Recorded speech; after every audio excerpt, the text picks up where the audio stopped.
it's Chibi Forever here, and today I wanted to do a review and a tutorial on this look for you guys from the Anastasia Beverly Hills Modern Renaissance palette. Before we get started, I just wanted to say, so my background is different because I don't know if you guys knew, but I am moving. I think I have mentioned it in a couple of my videos, but yes, I am moving, so it's very difficult for me to find a spot in the house to film because of everything being everywhere. So please bear with me, and I apologize if you see like stuff in the background that you don't want to see that's not like super cute and pretty. I hope that you guys enjoy this video. If you like what you see, make sure you give this video a thumbs up, leave me a comment down below because I really appreciate them. You have no idea.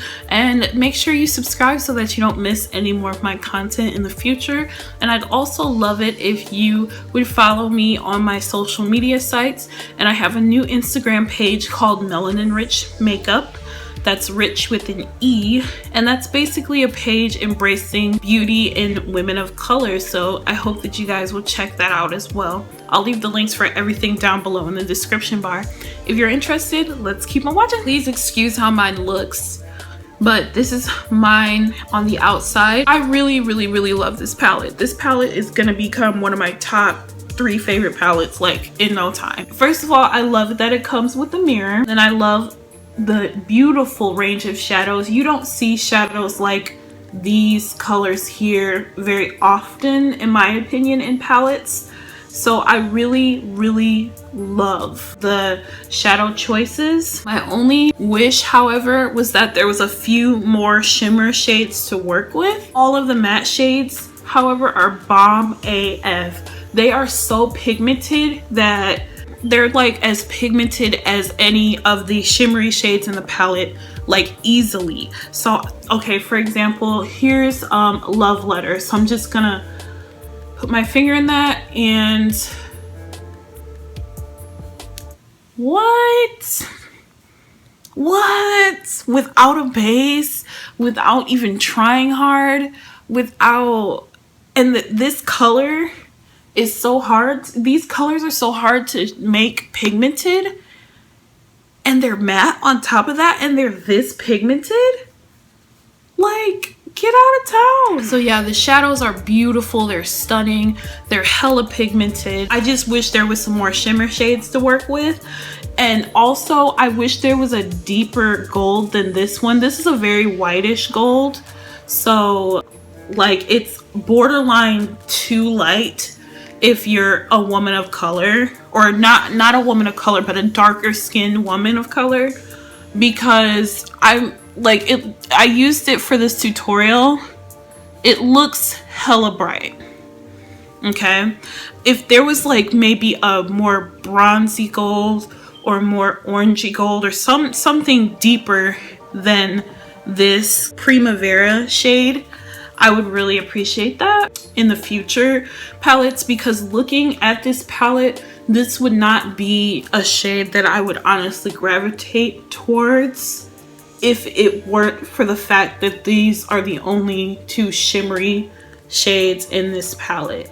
So you kind of have to use it in a sense if you want a little shimmer in your look, because I definitely don't really think that I could use a Vermeer on my lid as a shimmery color and it looked very wearable. That's one little con that I have. And then my other is the packaging. Even though pink and suede is kind of cool and cute, a nice cool concept, it gets messy extremely quickly. Now, I'm not saying that everybody's is gonna look as bad as mine does. I've been moving, so that's part of why mine looks like this, but it's not cute. So for when I show you guys this in tutorials in the future, you're gonna look at it and be like, gross. It's extremely easy to get dirty. I think that Urban Decay learned that when they put out the first Naked palette, because the rest of the palettes after that came in a more durable component for the shadows. I truly believe that Anastasia should kind of step up the packaging a little bit, because even with my self-made palette, it's made, the packaging is kind of like cardboard based, I think, so it's gonna tear down easily over time. But to have cardboard and suede, it's gonna tear down easily over time, and it's gonna get hella dirty. But it is a nice compact size, so like I respect what she's trying to do with this, but just add a little bit more of a cleaner hardware for the shadows.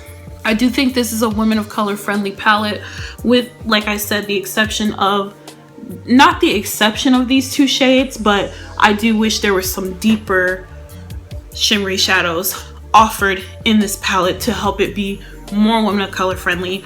All the rest of these shades, however, are very women of color friendly. So yeah, these are my thoughts on this palette. Would I recommend it? Yes, I would definitely recommend it. I love the formulation of the eyeshadows in this palette, are by far the best formula eyeshadows I have ever used, ever. And I get I like my eyeshadows to be more high-end most of the time. These are the best mattes I've ever used in my like ever. There are no eyeshadows that I have felt like these. With that being said, you need this palette. Alrighty, so off camera I primed my eyes already, and now I'm setting my eye primer with the eyeshadow called Tempera from the palette. I'm just taking a fluffy brush and just spreading that everywhere just to make blending out other colors easier. And it was a lot more pigmented than I had anticipated, so you don't need to pick up as much as I did, but yeah. Now with the E22 brush from Morphe, I'm taking that beautiful orangey color called Realgar from the palette, and this is going to be my transition color, so I'm just adding that into the crease. I know my lighting was really crap on this shot, but that will improve in just a second, so bear with me. Sorry, thanks much. I'm sorry. Much better.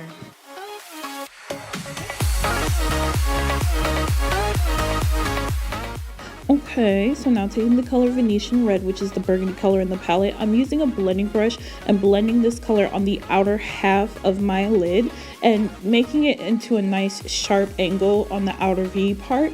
And then I'm going to take a pencil brush and then connect that to the lower lash line and just blend that all along the lower lash line.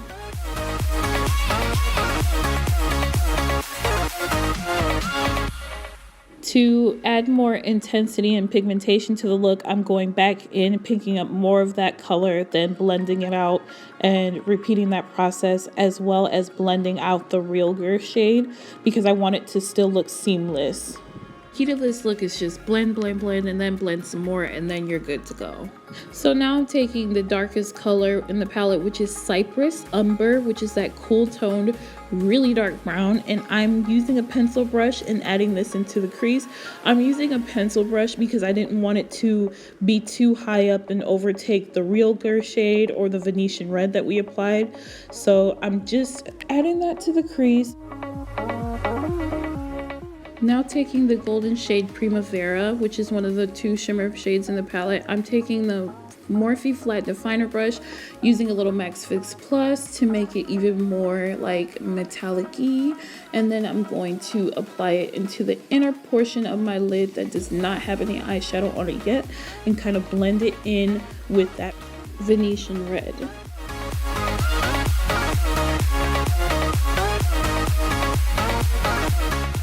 So now I'm just going back and adding more product as needed and blending and repeating that, just because you'll lose a little bit of vibrancy. So to keep that vibrancy, I'm just going back and forth and adding more product and blending it out.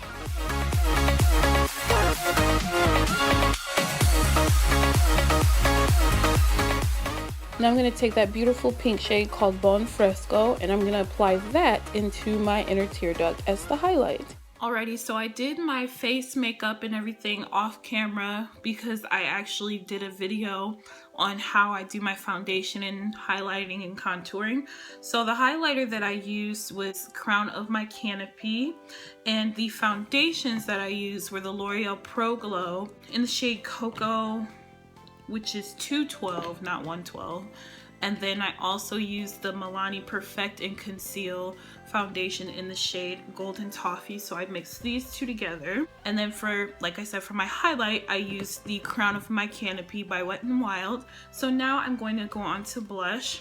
For my blush, I'm going to use one of my favorite blushes ever, which is the Wet n Wild Color Icon blush in the shade Mellow Wine. I'm going to use this brush for my blush today.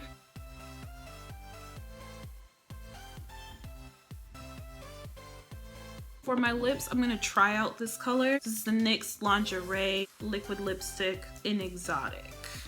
That's what this looks like.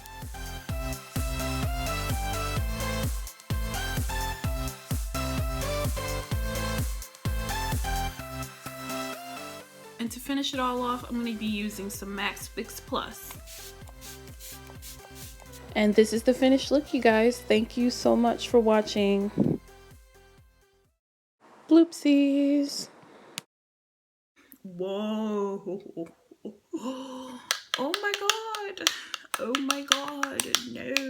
MAC Fix Plus. MAC Fix Plus. MAC Fix Plus. Why do I always call MAC Fix Plus Max Fix Plus though?